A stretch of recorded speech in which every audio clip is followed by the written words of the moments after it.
So in this week's video, I want to explore an idea that's based on an article I'm writing at the moment called the Covid Gap. And it's in response to this plethora of things I'm seeing in the marketplace at the moment where people are trying to position themselves as bounce back experts or Covid recovery experts. So I thought I'd just throw my ideas in the mix for you.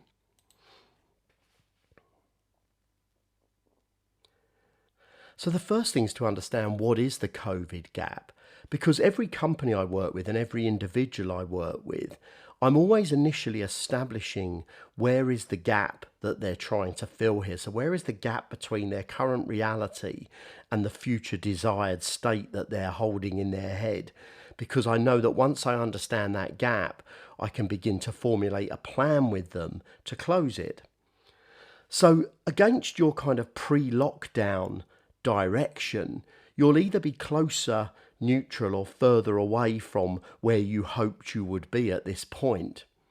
So COVID has undoubtedly created an obstacle for some companies in terms of progressing towards that future state. But remember, an obstacle can only be an obstacle if you're either not equipped to respond to it or it is somehow stopping you making the progress that you want to make. And I'm also attending at this point to how the business owners I'm working with are feeling, because I'm seeing a combination of experiences. I'm seeing exhaustion in some where they've actually been through a really, really busy period. I'm seeing some people that are feeling a little bit deflated, that things were going well and then almost kind of COVID burst the bubble a little bit. And I'm seeing some people frustrated because the business plan they were originally working to is no longer valid in the current market conditions. But the key here is just to understand what you have learned from COVID. And I think it's helpful to look at that in the context of three different positions. First of all, where were you at the point that COVID first hit? My hypothesis here is that the companies that are struggling at this point are struggling because in the main, there were things that they needed to attend to maybe years ago that they hadn't got round to, that were now coming home to roost in very difficult trading positions.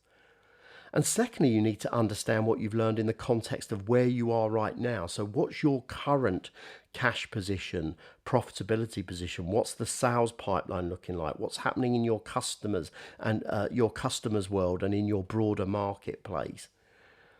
And finally, is what is it you've learned as you've gone through this experience of running your company through the pandemic that may have shifted what it is you think you want from the company and how you want to run it?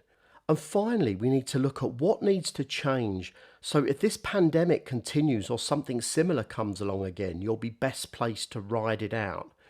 Because by now, I'm hoping you're beginning to understand there is no such thing as normal. All businesses are in a constant state of change and evolution relative to the markets that they serve. And the pandemic may have come along as a bit of a jolt, but this is a continuing journey. So there is always going to be change, and we're always going to have to be resilient in the face of that change. So firstly, we have to confront brutal reality. What's the economics of the business? Are we making money or are we below break even? So our profitability level, and also what's the cash position in the company? What cash do we have available to invest going forward? And secondly, we need to look at the position of where are our customers? What's happened to all of our regular spending accounts? Are we in contact with them? Are we continuing to develop and grow our relationships with them? And do we have some heat in the pipeline to bring on new customers and bring them through the company? Thirdly, what's going on in our marketplace? Is our market contracting, expanding, staying the same? Do we need to begin to explore new markets or new ways of engaging with the market we're working with now? And finally, what changes do we need to make to our structure? Going forward, we need to be agile, flexible, and as light a boat as possible. So what changes need to happen to the systems, the data, the assets and the people in the business in order to shape the best company to take forward? So this involves you now resetting your short-term goals and targets, and you'll be resetting them based on your current position. So for some of you, it's about resetting for recovery to get your business back at least to the baseline position you need it to be. For some of you, the short-term goals and targets are going to be about traction, about building on the momentum that the COVID situation has created for you.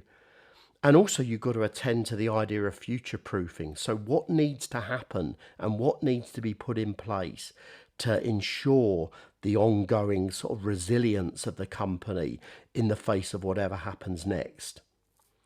And all of this has to be done in the context of making sure that motivationally you and your team are at your absolute best. And this is a process I call setting motivational tension. So creating the framework that enables motivation both for yourself as the owner and also for the people that are running the company.